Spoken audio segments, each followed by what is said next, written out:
So this would be our second setup, or my personal setup that I'm using for this session. So the pod is a bit different compared to the other Fox pod that Jessica is using at the moment. This is a ProLogic compact pod, and the carrying case is about this big, if I remember correctly. It's very small, which makes it a nice compact setup, especially for a student or someone at school who has only, let's say, a few hours to go fishing. It's easy to set up, it's great to fish with, and yeah, I'm doing a 2-3 day session and it's working perfectly for me here. Moving to the alarms on this, these are my old faithful Nash Siren R3s. I've been using this for about 5-6 years at the moment, and they've also stood the test of time for me.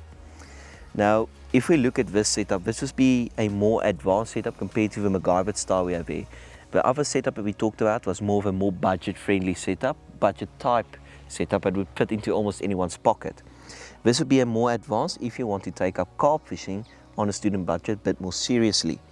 When we move into that side, we need to remember, if you're going to be committed to doing this, targeting massive carp as we are here at this venue at the moment, it is important to beef up your tackle a bit to get better quality stuff. We've been through rainstorms this past weekend, we've been through very, very hot weather and everything in between.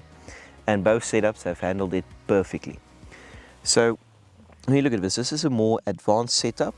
The rods, these are my personal feeder angling rods. I use this for feeder fishing, but they are also very much suitable for when we are doing carp fishing like we are here. The point we are trying to show with the rods, especially here, is that you can use any rod. You can use your bank angling rods, feeder rods. If you have dedicated carp rods, you can use those as well. There are millions of different types of rods on the market. This is just one example, and the power meshes we talked earlier about, that's another example. But there are many ways to do carp fishing. Some people would prefer a 10-foot rod or 12-foot or 13-foot rod. If you are looking to get into this, I would say your best recommendations would be the Daiwa Black Widow rods or the Daiwa Crosscast. They are cheaper than the power meshes but do the same job, and they are also brilliant rods to fish with. Coupled with these rods, we have another example of a reel.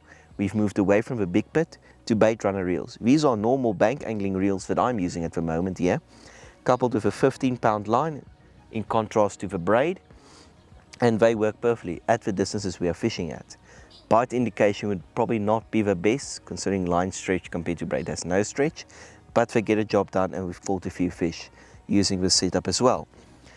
What I personally like about the bait runner function, with some of the spools, like this is a 10,000 spool, we can get just as much line capacity as the big pit reels. And the great function is you merely flip over a lever to activate your bait runner, and then your line would move freely off a spool. Coupled to this, we have proper bobbins on this setup. As you can see here, they're just small bobbins. Since we're only fishing about 150 meters, they are perfect for this job. So we've shown the pebble and grass method, which works. There's been a few bites of it that we saw. This would be the more acceptable way of fishing in a carp angling situation. So here's our second setup, the more advanced setup if you want to get into carp fishing, and this has worked perfect for me. This is a perfect setup for maybe a 2-hour, 3-hour session to a 1-day session, to even, like we're doing now, a couple of overnight sessions. It works perfectly and won't also break the bank. Cheers.